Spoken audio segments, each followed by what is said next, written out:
Yes, people, what's going on? Welcome back to United View. Welcome to the second preview of the season because Community Shield, rubbish. That was a pre-season. Pre-season didn't matter. Second game of the season away at Brighton and Oh, it's a Hove big Albion. one. It's a It big is at one, the Amex. The Flex. Seagulls, Oh, yeah. big test. It's not easy to play against them there. Well, in general, usually our record against Brighton's a bit iffy, especially at the Amex. But we did win last time out at the Amex when we was wrapping up the end of the season and difficult comparison, and that was such a nothing game. nothing game. And I But tell you well, what, it was confidence booster for us at the time. Nothing for Brighton. It went for us. It was a terrible game as well. Yeah, It was. they should. Oh my goodness. Well, they should have scored before we did. Because going into that game, last game of the season, wasn't it? It's last game of the season, and 24 hours before, or 12 hours before, it was like De Zerbi's leaving Brighton. There was and it was just it was a very weird flat game, but it was one of the sort of first few games, wasn't it? I think Newcastle before that, maybe Arsenal before that as well, of when we were doing this 4-2-4, 2 false nines kind of thing, and it worked. Do it again. Came off the bench. Do it again. So yeah, well, last game we did go there, we did win. It's very different scenario now. They've got a new manager. Similar situation really to last season in terms of the opening 2 games, because of course last season our second game was away from home. It was against Spurs, and it was Ange Postecoglou's first game in front of the Tottenham Hotspur fans at home. And it's going to be a similar situation with Brighton, of course, isn't it? On Saturday, lunchtime kickoff as well. And people have their opinions on that, don't they? About whether you get peak performance during that period of time. So make no mistake, it's going to be a difficult one. Brighton were Brighton against Everton, wouldn't they, at the weekend? Kind of what you would necessarily expect if you were expecting them to have a bit of a drop-off, new management. They did. I tell you what is impressive about them. They just carry on, don't they? They just, whether it's new manager, new players, whatever, they just carry on. They just do what Brighton does, which is they just carry on and do their thing. Yeah. And it's going to be tough. I took a bit of a deeper dive into their performance against Everton, watched some extended highlights. And actually, I watched most of that game. Like at the 3 o'clock kickers, I was just sort of doing the rounds, having a little look, and so I was in tune to it. And I want, if because we can basically be like, yeah, they smashed up Everton. Look how sick they are. First of all, Everton are shit. That's the first thing. Like, yeah, exactly. They when you look at some of the players they got, it's not great, but. They did all right first 20 minutes, Everton. They were all right. They should have been 1 up. Don't know how Dwight McNeil missed. Goal ruled out. Jack Harrison had a shot. They looked all right. It was an even game, wasn't it? Set pieces. Yeah, effective. They just kept that long switch and that. They got a left back who normally plays centre half. I don't know, centre mid. Sorry, young kid. I don't know if he'll continue there, but he was getting kind of rinsed by Harrison. And I was tuned into a few Brighton podcasts afterwards to get a gist of how they feel. And they said, like, first 20 minutes or first half, we weren't great. Silly mistakes, but again, Minter looks fantastic. They brought him in from Newcastle. Didn't even really play for Newcastle. He went on loan last year. He looks really good, quick, direct. Of course, with Thomas back in there, Danny Welbeck, João Pedro's good. We know, we know. But they have got what? Weaver and James Milner in central mid. James Milner's still going. I know. Like, so we've got to put it into when he made his debut, the manager of Brighton was 8. Or something like that. Because Milner made his debut when he was like, what, 16, isn't it? 16 of Leeds, yeah. So it's mental. So that's what I mean. It's mad what's happening. And really, when you look at the goals that were conceded, Ashley Young special, pulls down Matoma, sent off. I think Idris Gueye, awful on the ball, tries to do a stupid pass. They just gave all the goals. It was transition. They gave the ball to Brighton. Brighton's punished them. We're not Everton. We have to be confident. We've got some good players. We're confident after the Fulham win, as are they. It's their first home game of the season. It's just a good test. Fabian Herzler coming straight in from the Bundesliga, very inexperienced, 31 years of age, new ideas. And it's not, a lot of Brighton fans are saying it's completely different football. It's not on the front foot conceding a million chances. They're a lot more conservative. I was talking to Kevin Hatchard about Herzler as well. Says he builds from the back. He got fun in terms of not like his playing style. I mean, in terms of how he sorts his team out. Like, we've got a solid back four first, and then we go from there. So it's a different new look. Brighton, a lot of Brighton fans are like, oh, we're trying to get used to this guy ourselves. So yeah, it will be a good test because they've got good players, but I'm still confident, man. I'm still confident too. I mean, I think back to that Spurs game last season, that second game, and I know obviously we lost it, and people, and that's mainly what people remember because you only remember the results. But when you do think back to that game, I remember for like, was it 45 minutes, maybe even longer than that, 60 minutes, we were like, I'll tell you what, actually, we've got chances here. We played all right, and it's the same situation probably this time around, which I think. What we have noticed in obviously the game against Fulham, we noticed it against City in the Community Shield. We've been starting a little bit slow in comparison to previous years. We've been starting really fast and creating chances. 20 minutes ago, we're like, oh, we've had all these chances and we didn't take them. 20-minute United, but it's been the other way around, hasn't it? Recently, where we've been starting a bit slow, but as we grow into the game, we do create chances. It's just a case of taking them. The thing that United need to do. And it's been the same last few seasons, I suppose, is particularly in these away games, if you get a chance, just take it. You got to take a chance. If you're going to create a chance after like 15, 20 minutes, go 1-0 up away from home, you take it, then you've got control of the game completely. What we can't do is let the game not get away from us. I don't think we let the game truly properly get away with it from us Friday, but we were nearly there. You know what I mean? We were nearly there with that point where we go, oh, we've kind of lost control of this one a little bit, or we let that one drift. And what you can get away with that at home because it's Old Trafford, late goals, it can happen. Away from home, you've got to wrestle some kind of control on that game. And if you've got to take chances, that's it. Got to take chances. That's the main thing. You just got to take your chances, especially against Brighton as well. They've got better attackers than Fulham. They can punish you. And they'll be on the front foot at times in the game. We're going to have to defend properly from wide areas. Again, you've got key wingers. You've got Pedro and Welbeck, who are really handy on the ball. Danny Welbeck, look, listen, for all the banter and the memes that used to be about Welbeck, he's a good player, man. he's a good player. Oh, a bit of a renaissance, isn't it? Because for a period of time, it felt like he was one of those players, a bit like a Luke Shaw that just got injured always all the injured, time. But he's had a good injury-free run now, and he's doing well, especially since he's been at Brighton. And João Pedro, top forward. I really like him. I've liked him from his time at Watford. I really have always liked João Pedro. Good player. So this will be a difficult game. And about them 1v1 duels, a different type of. Both sides, they've got good wingers who will get at you. So if Dalot is going to continue at left back, I know Minte came off with a concussion substitution, but I was looking into it, and I think they think he'll be all right because it wasn't. I think they're saying it actually wasn't a concussion and whatever. Because the protocol is he still should miss the next game, but I don't know if he. I think he might be all right. Certain testing, it depends on certain testing. Yeah, so let's just assume he'll play. And Matoma on the other side, the infamous Wan-Bissaka. These were the games, isn't it? This is like one of the first type of games where we're like, well, Wan-Bissaka would have just locked this guy off. And now it's like, well, Mazraoui, not only you got to try and lock this guy off, but also playing technical football and good football against someone like Brighton. This is what you need to do. So I think it's interesting to see. This is going to be the first time we sort of get a glimpse in it, because if you know what's going to happen on the internet. If Matoma goes past Maguire once, you've called it one time. You know what I mean? And Minter on the other side. So we'll see. But team selection wise, I mean, I think Eric's itching to get Garnacho in instead of Ahmad, if we're being honest. Oh, really? I thought you were going to start with the defenders. I think that. Let's start there. Go. Onana in goal. Back four is an interesting one because, of course, Harry Maguire did play well. I mean, this is.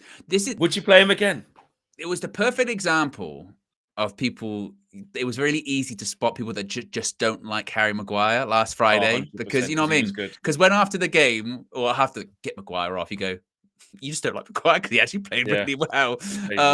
And also this is also another sort of explanation to people. If you say Maguire played well, at no point in that sentence did you say I want him to stay for 5 years. You know what I mean? That was never said. He played well, but.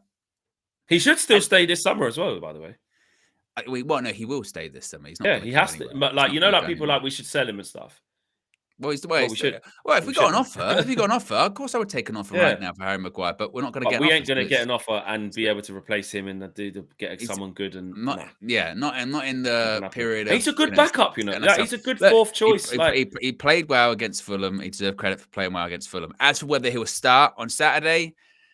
You would think after a week of training, Eric would be itching to get, because he said it himself, settled back four. I want to get settled back four. You think it would be Mazraoui on the right. You would think it would be Ligt and Martinez as the centre backs, and then Dalot.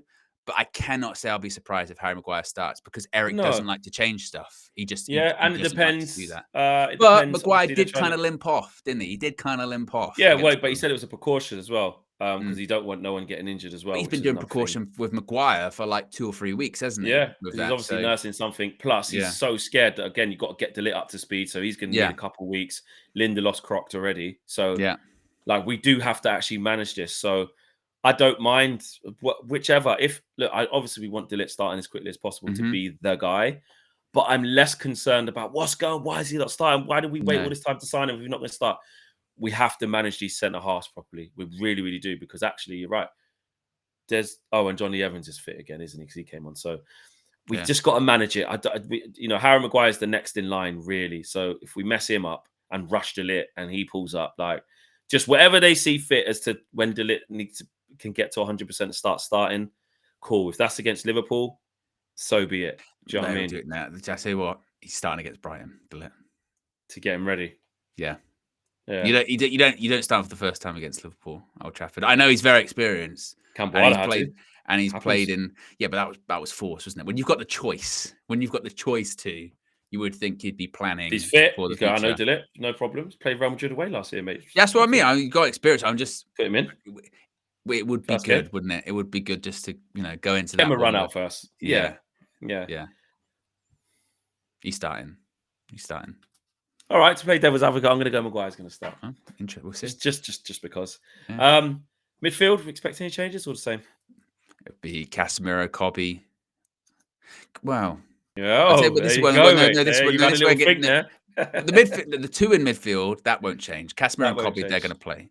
But this is where it does get interesting, because do you have it's the key one. It's Mason Mount versus Joshua Zirkzee.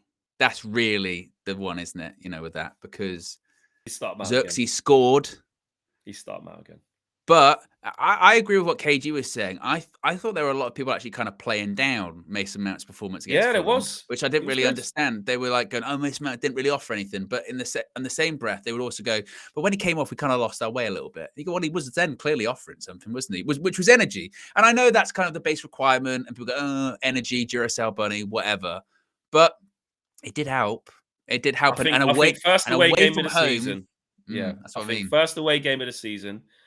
I think you want that continuity of a high press, being able to put pressure on them, try win the ball back in that third. If they are playing out from the back as well. If they are playing out from the back, against Everton, they did a bit. They still did, definitely. Steele would give it to, say, Dunk, and Dunk would try and give it to Weaver. Weaver was messing up. They're giving away chance. Like, put them under fucking James Milner in that, mate. Come on. Like, let's not act like Brighton are like, Pascal Gross has got, let's not act like they're, give them too much respect, mate. They've got James Milner in midfield. Rush him. Like, I want Cobby Main to put him into retirement. I want James Milner to come on the pitch going, bloody hell, can't get near Bruno, can't get near. That's how we need to be if he starts. So, absolutely, I would go the same again. Listen, it's nothing against Joshua Zirkzee. It was wicked that he come on and done that. He can come on and do it again. But I just think to make us play in the way we want to play from the off, I'd just go with the same. Well, I think he's going to take out Ahmad and put Garnacho there. That's what I was going to say. So we're saying then potentially 2 changes. Ligt for Maguire, but you think Maguire could start, which he could. And the other one is Garnacho for Ahmad. Garnacho is definitely starting. You think so? Yeah. And do you think that's because Ahmad's lack of impact versus Garnacho's impact? Because let's face it, Garnacho came on, he scored against City. He should have scored against Fulham. And he does get involved, and he got assist for Zirkzee. But is this one of those ones where a bit like when towards the end of last season we were said about Højlund when he comes on and affects the game? I like it, mate. That's almost a detriment. That's almost a detriment to the player because it goes actually that's almost stopping you from starting because you're too impactful. But it's good. It's still a good development, and it's good. Like me personally, I would leave it the same again. I would keep Ahmad there, but I just. Maybe Eric has changed. We need to see this is where it's exciting because we need to see a run of games of to what he's thinking actually for the first 5-10 games because so far it's only been a Charity Shield game and this. and Fulham. So it's like, well, maybe the plan is to keep having him off the bench. So just when people are knackered, you don't want to see Garnacho come on. You need And he gives the options. game a different complexity and a different feel. Then we do start going more direct because he's on, though. It does change. Against Brighton, you do want to keep the ball properly. You want to have a calm temperament. I would keep it the same. There doesn't need to be this. See, he's come on, he's got a goal and assist. That's why he needs to start. Why do we have to? No, that's what Arsenal did with Trossard for ages. Like, yeah, good. At the same We've time, got this guy who does this. Garnacho is a more experienced player than Ahmad, isn't he? He's way more experienced than Ahmad. Of course, but just the playing style. This is Ahmad's time. Give him a chance. With those away games, maybe he's like, oh, actually, you know what? Garnacho, he's now back up to speed. Of course, came back a little bit later, although he did come back. He cut his holiday short. Yeah, he's definitely back. You know, what did he do? I tell you what, I think he probably does start Garnacho, you know? Yeah, I think he does. I think he probably does. I think he'll go for it. That's not to say that Ahmad can't affect the game off the bench. My goodness me. He did it towards the end of last season, so it can just be roles reversed. But again, how nice is this actually? Options. To just talk about these options. You know, you saw people, which is ridiculous. I saw some of the big United accounts sort of saying, don't divide Højlund and Xerxes. You know, some people trying to compare stats of it. Højlund ain't even been fit at the same time Xerxes there. And also, it's just options for our football team, guys. Like, no, I'm not. This is what I mean. I'm less interested now in like player stand of like he has to start. He has to. I don't really care. Whoever's gonna do well and give us options and do their jobs and stuff, I'm easy. Unless there's like an obvious like someone's playing shit for ages and it's like you don't deserve to start. You know what I mean? And we're not there yet. It's only KG made the point. KG made the point. You know, in Ten Hag's first season, he had a great stat of bringing people on that won him football matches or whatever. Yeah.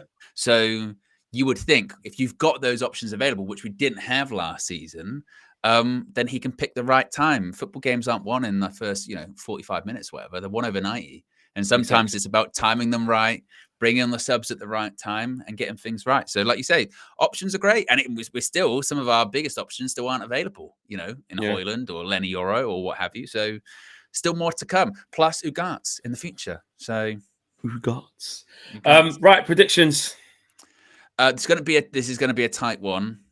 I'm going to go with a 2-1. 2-1 Manchester United. I'd love another clean sheet. I would, but I think they will threaten more than Fulham did because it's a bit of a misnomer. Fulham didn't really threaten Onana massively. Made a good save from Tete in the first half. Apart from that, I'm trying to think of other saves he had to make. He didn't have many saves to make. Away from home, this is the media. He had loads, but when we actually watched the game, away from home, he made one save. Yeah, generally away from home, you need a keeper to make a couple of saves. Yeah, so I'm going to go 2-1. Yeah, I see why you think that. But I'm going to just be on the positive foot. Everything you said makes sense. They will threaten more. They will have more shots. Yeah. But I'm going 1-0 Man United. Well, is that more positive than 2-1? Yeah, it's a clean sheet. It was 2 goals. Clean sheet, mate. Yeah, so clean sheet's better. Rather have the 1-0. But it depends on the context of the 1-0, doesn't it? It does depend on the context. That's edgy. Hanging on, nick at the end. Because if you win 1-0, there's no way the last 10 minutes you're not. Yeah, but 2-1 depends as well because you could be 2-0 up cruising and they got a consolation, or they went 1-0 up, then you came back, or you went drama. 1 down, late drama. Actually, you know what, Owen? 2-0 Man United. Nice. We're not conceding. Nice. That would be a statement. And I tell you what, as well, regardless of the result, guys, if we win, of course, we'll still be called shit. We'll still be called rubbish. It won't change anything. We'll be told. By the best thing is at the moment is being told by opposition fans or the media how we should think. You should think this. Yeah. Well, I'll think what I want to think. It's what I mean? But I don't. The problem is if we're honest, there's probably not a way in which it's a really straightforward, comfortable. Unless we won like 4-0 at the weekend, people would go. Yeah. Or even like 2-0 domination. The conversation would more be about Brighton. Yeah, exactly. And they've got a new manager. They're finding their way to stay. Yeah, I don't know about but Brighton. even in general, with the players they've got, it's very unlikely that we just have them under the cosh. You say that, but again, this is where it's difficult to judge them because De Zerbi did have some absolute pepperings at Brighton. You know what I Yeah. mean? Where it was just But like we they never would get give it to them. We no, didn't. but they do have that. They had Ever. that. They have that potential, didn't they? To be like, Yeah. well, they're 4-0 down. Like, what's going on there? But I don't know if that's just specific to De Zerbi as opposed to the new coach or anything like that. So yeah, it's a difficult one to judge. But I'm going to go 2-1. Yeah, I'm going to go 2-0 just because I'm positive still because it's the beginning of the season. Good. It's only the second game. Until I get reasons to not be like that, I'm going to be like that. Smash a like on the video, guys. Subscribe to the channel if you are new. Let us know if you agree or disagree with our predicted starting 11. What is your predicted start 11 and what is your prediction for the outcome of the game? And we will see you on match day. Take care, guys. See you in a bit. Peace.